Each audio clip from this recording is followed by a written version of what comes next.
La formation a été pensée sur trois axes. Le premier axe est porté sur le journalisme et la communication de nos jours, sur c'est quoi les nouvelles pratiques journalistiques.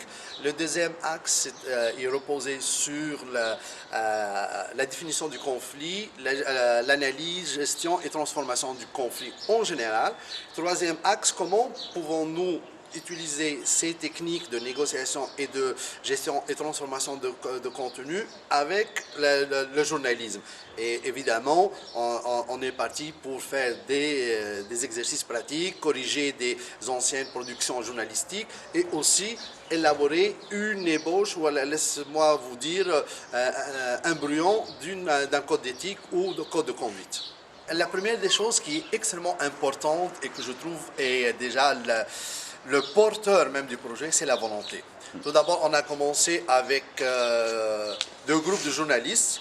Un groupe de journalistes arabophones, un groupe de journalistes francophones qui ne se connaissaient pas, qui n'ont jamais eu l'occasion de travailler ensemble, et rapidement on voyait une synergie entre les deux groupes, un intérêt, et même on est rendu à un moment donné que les francophones essayaient de parler en arabe avec les arabophones, et les arabophones parlaient un peu en français avec les autres, et ça prouve une volonté et une ouverture pour un dialogue interculturel, que les prémices sont déjà là. Ça veut dire on fait que juste réunir les différents acteurs pour dire mais les prémices sont là. Ces journalistes-là, ils peuvent être un noyau, et d'ailleurs on a parlé et on a travaillé le concept de réseautage, comment faire un réseau, et comment ce noyau, il faut qu'il fasse de sorte que d'autres acteurs de la société civile, de la société mauritanienne, se greffent à eux. Par exemple, disons, parlons des avocats, des médecins, des comptables,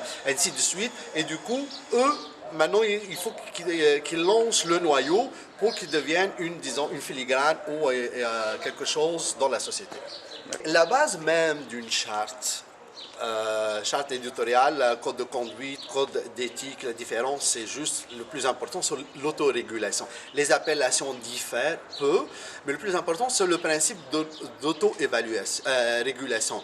L'autorégulation, c'est quoi? C'est quelque part, nous-mêmes, que ce soit on est dans nos salles de rédaction, on est sur le terrain, on est chez nous en train d'écrire un article, comment nous serons sensibles au conflit, comment on n'a pas besoin d'un œil extérieur pour qu'il nous surveille ou nous dire quoi faire, ne pas faire. L'idée, c'est une culture où petit à petit, les gens ils deviennent eux-mêmes sensibiliser à ne pas utiliser des mots qui risquent d'enflammer le conflit ou comment dirais-je, de créer des conflits, surtout qu'on sait qu'il y a une diversité culturelle en Mauritanie. Et des fois, juste par les bonnes intentions du journaliste qui ne sait pas, en parlant de deux communautés, il peut heurter une ou bien blesser une inconsciemment. Mais dès qu'on parle de l'autorégulation, dans le sens de dire, écoutez, faites attention, pour parler d'un journalisme sensible, il faut faire attention tel point, tel point, tel point, et ça devient, comment dirais-je, une façon